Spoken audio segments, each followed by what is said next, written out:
Hello friends, good morning everyone. तो अभी जो टाइम हो रहा है सुबह के 4 बजे, तो आज मेरी नींद खुली थी सुबह के 4 बजे। एक्चुअली मैंने जैसा कि कम्युनिटी पोस्ट में डाला हुआ था कि मैं लाइव आने वाली हूँ, तो फिर मुझे जल्दी भी जगना था क्योंकि मुझे थोड़ा खुद का भी वीडियो के लिए शूट करना था। और जब लाइव जो होता है तो उसमें आप शूट भी नहीं कर सकते, तो इसलिए मुझे सारी प्रिपरेशन करनी थी, इसलिए सुबह 4 बजे उठी थी। तो फिर मुझे जो प्रिपेयर होने में जो है 4:41 मतलब 40 मिनट्स लगी गए थे, क्योंकि सारी चीज़ें अरेंज करनी थी, क्योंकि मैं बीच में उठ नहीं सकती थी। तो मॉर्निंग टी वगैरह, अपना पानी जो गर्म पानी रहता है थोड़ा सा वो सब, और थोड़ा सा मुझे अपना पढ़ना था, उसका भी शूट करना था। तो इस तरीके से तो मैंने कुछ नया ट्राई करने की कोशिश की, लेकिन मैंने देखा कि अर्ली मॉर्निंग में सुबह से 5 से 6:15 तक कोई भी नहीं आया। मेरे ख्याल से एक पर्सन ही थे जो, मतलब एक दो पर्सन ही थे जो जिन्होंने लाइव ज्वाइन किया हुआ था, उसके अलावा किसी ने ज्वाइन ही नहीं किया। तो कोई बात नहीं, जस्ट मैं ट्राई कर रही थी। मुझे ऐसा लगा कि जैसे होते हैं कि कई लोग लाइव में पढ़ना चाहते हैं, तो मुझे ये लगा कि मैं लाइव भी कर सकती हूँ। तो कोई नहीं, तो मैं अपना स्टडी कर रही थी। तो अभी जो मैं कर रही हूँ जीके कर रही हूँ, क्योंकि प्रीवियस डे में थर्सडे के दिन मैंने जो है अपना सिलेबस जो वीकली प्लान बनाया हुआ था वो मैंने कंप्लीट कर चुकी थी। तो फिर मुझे लगा कि मैं कुछ भूल नहीं जाऊँ, तो इसलिए मैंने सोचा कि मैं लूसेंट से एक बार जो है लर्न कर लेती हूँ, क्योंकि वीडियो देखने से कुछ भी नहीं होता है। और किसी का कमेंट भी आया हुआ था कि दी आप ओनली क्या लूसेंट से पढ़ रहे हो, मतलब जीके किस तरीके से पढ़ रहे हो, लूसेंट से ओनली कर रहे हो या कैसे कर रहे हो। तो वही मैं उसी का ही आंसर कर रही हूँ, क्योंकि काफ़ी लोगों का ना ये जीके हो जीएस हो, इससे रिलेटेड काफ़ी कन्फ्यूजन रहता है, क्योंकि ऑब्वियस सी बात है, इतना बड़ा सिलेबस होता है तो इसको कवर करना बहुत मुश्किल होता है, और इसको छोड़ भी नहीं सकते, क्योंकि जीके जीएस को क्या है, क्वेश्चन अगर आपके आते हैं तो आप क्या कर सकते हो, इजीली सॉल्व कर सकते हो, आपका टाइम सेव होता है। तो इस जो पोर्शन को करना ज़रूरी हो जाता है कहीं ना कहीं।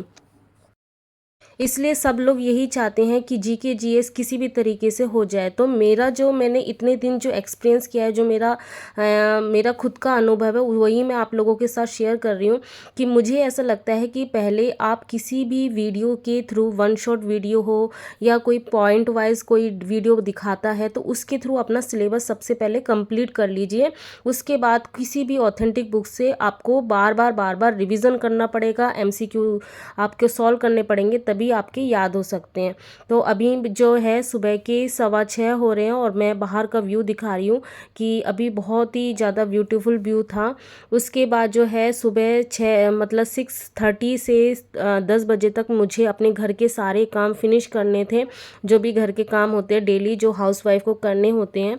तो उसको करने के बाद मैं अपना आ गई हूँ अपना सब्जेक्ट जो है उसका, मैथ का रिवीजन करने। क्योंकि मुझे जो है, मैंने अपना पेड बैच है वो मैंने देखा हुआ था, तो उससे पहले मैं अपना रिवीजन करना चाहती हूँ, क्योंकि मैं मेरी जो मिस्टेक है, जो मैं फील करती हूँ कि हमेशा मैं आगे बढ़ती हुई रहती हूँ, प्रीवियस वाला रिवीजन नहीं करती हूँ। और जब सैटरडे संडे आता है ना, तो इतना सारा बल्क हो जाता है, जो उस दिन बहुत ज़्यादा बर्डन हो जाता है कि उसको रिवीजन करना और फिनिश करना, तो बहुत सारी प्रॉब्लम होती है। तो मैंने इसलिए सोचा कि पहले हर बार यही मैंने नियम बनाया हुआ है कि पहले मैं प्रीवियस वाला रिवीजन करूंगी, क्योंकि जब मैं टेस्ट देने जाती हूँ तो सारे चैप्टर मिक्स करके आते हैं, क्वेश्चन फोकस्ड रहते हैं, फिर जो दूसरे अदर जो हमारे चैप्टर हो चुके हैं उसका रिवीजन करने का टाइम नहीं मिलता है, मैथ का स्पेशली बता रही हूँ। तो उसके बाद होता है कि जब आप टेस्ट देने जाते हो तो हमेशा आप जितना मार्क्स, क्योंकि जितनी आप मेहनत कर रहे हो ना, उसके अकॉर्डिंग नंबर नहीं मिल पाते हैं। तो कई बार जब आप बोलते हो ना कि मॉक टेस्ट में नंबर आप शेयर करो, तो इसलिए मैं पेपर 2 का नंबर जो है वो शेयर नहीं कर पा रही हूँ, क्योंकि यही बात हो रही है कि मैं आगे बढ़ती हुई जा रही हूँ, लेकिन जब रिवीजन जो है, मतलब वो मैं प्रॉपर तरीके से नहीं कर पा रही हूँ। रिवीजन का मतलब ये नहीं कि मैथ में फॉर्मूले वगैरह रिवीजन कर लिए हो गया, नहीं, रिवीजन का मतलब ये कि उसकी प्रैक्टिस क्वेश्चन भी लगाने पड़ते हैं, तो बहुत ज़्यादा टाइम डिवोट करना पड़ रहा है। तो मैं जो स्टडी कर रही हूँ 8 से 9 आवर्स, वो भी मुझे कम लग रहा है, मुझे लग रहा है कि इससे ज़्यादा और काश मैं पढ़ पाती। तो कोई नहीं, धीरे धीरे इसका सॉल्यूशन मुझे यही समझ में आ रहा है कि पहला मतलब जो भी मैं पढ़ती हूँ, मैं स्पेशली जो मेरा सब्जेक्ट मैथ है उसके बारे में बोल रही हूँ कि जो भी पोर्शन मैंने पढ़ा है पहले मैं रिवीजन करूँगी प्रीवियस वाला, उसके बाद ही आगे बढ़ूँगी। तो नेक्स्ट वीक जो मेरा प्लान रहने वाला है उसमें यही मैं करने वाली हूँ कि अभी जो है नेक्स्ट नया चैप्टर मैं कुछ भी नहीं लूँगी, जो प्रीवियस है उसी का रिवीजन करूँगी, क्योंकि मुझे क्या है जल्दी से जल्दी मॉक टेस्ट देने हैं, क्योंकि मेरा जो है पेपर 2 जो केवीएस के अकॉर्डिंग मैं बता रही हूँ, अभी जो सब सिलेबस है 11-12 का जो पोर्शन है उसी को ही मैं बता रही हूँ। तो उसमें ज़्यादा से ज़्यादा अब मुझे क्या है, मेरा 70% तक हो चुका है, 80% भी आप बोल सकते हो। तो मुझे जो है अब ज़्यादा से ज़्यादा मॉक टेस्ट लगाने हैं, क्वेश्चन की प्रैक्टिस करनी है, तो उसके लिए मुझे रिवीजन भी करना पड़ेगा। तो मैं अभी आगे नहीं बढ़ के या कोई बहुत ही छोटा टॉपिक ले लूँगी वीक में, कि जो मेरा 1-2 दिन में फिनिश भी हो जाए, और मेरा जो भी 3-4 दिन बचेंगे उसमें मैं प्रीवियस वाला जो है सारे के सारे जो भी 5 to 7 चैप्टर शायद हो गए हैं, तो वो मैं अच्छे से रिवीजन कर पाऊँ। तो यही मेरी प्लानिंग रहने वाली है। तो देखते हैं क्या होता है, नेक्स्ट वीक जो भी होगा मैं आप लोगों के साथ शेयर कर दूँगी। तो अभी जो है इवनिंग का टाइम हो रहा है 4:30, तो फिर मैं अपनी इवनिंग टी बना के क्वेश्चन की प्रैक्टिस कर रही थी, क्योंकि मैंने आफ्टरनून के टाइम पे जो है आप लोगों के साथ 10:30 से 12:30 मैंने लाइव सेशन किया था। उस समय मैंने जो है परमार सर की लाइव आज क्लास थी, क्योंकि उन जीडी वालों का एग्ज़ाम था, तो वो रिवीजन ही मतलब रिवीजन के फॉर्म में 100 मोस्ट क्वेश्चन करवा रहे थे। तो मुझे लगा कि वो पेड सर का रहता है, वो मतलब यूट्यूब से फिर वो डिलीट हो जाएगा बाद में, तो फिर इसलिए मैंने देखा हुआ था। तो लेकिन नहीं, वो रिकॉर्डेड फॉर्म में सर के लाइव सर के चैनल में है सेव। तो उसकी चक्कर में मुझे बहुत ज़्यादा आज है जीके में काफ़ी टाइम चला गया। तो अभी जो है नेक्स्ट जो 2 दिन रहने वाले हैं, तो मैं उसमें पेपर अपना फर्स्ट है उसको मतलब जो अदर सब्जेक्ट है उसको डिवोट करने वाली हूँ।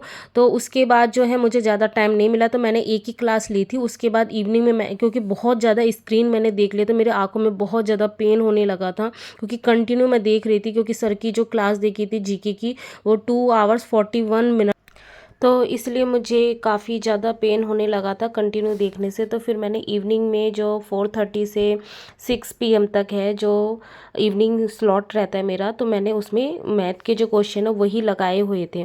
उसके बाद जो है अभी नाइट टाइम स्टडी में मैं नोट्स ही बना रही थी, क्योंकि मैंने पहले इवनिंग में क्वेश्चन लगाए थे, प्रैक्टिस की थी, क्योंकि 1.5 घंटे मैं ऐसा डिवोट करती हूँ कि मैं अपना प्रैक्टिस सेशन रखूँ, जिससे क्या है मुझे एक्चुअली में जो भी हम पढ़ते हैं, जो भी कॉन्सेप्ट पढ़ते हैं उसको अप्लाई करना भी हमें आए कहीं ना कहीं, क्योंकि मैथ तो ऐसी ही चीज़ है कि जितना प्रैक्टिस करते हैं उतना ही समझ में आता है। तो वही PYQ भी मैंने किए हुए थे जो यूथ पब्लिकेशन की है।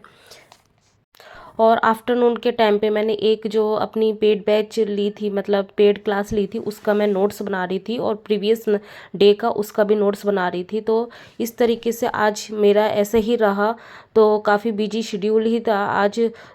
तो इस तरीके से आप देख सकते हो आज जो मेरा मॉर्निंग शेड्यूल था सुबह 4 बजे से रात के 10 बजे तक, तो काफ़ी बस यही तक था। फिर आज फिर मिलते हैं नेक्स्ट ब्लॉग में, तब तक के लिए बाय, गुड नाइट।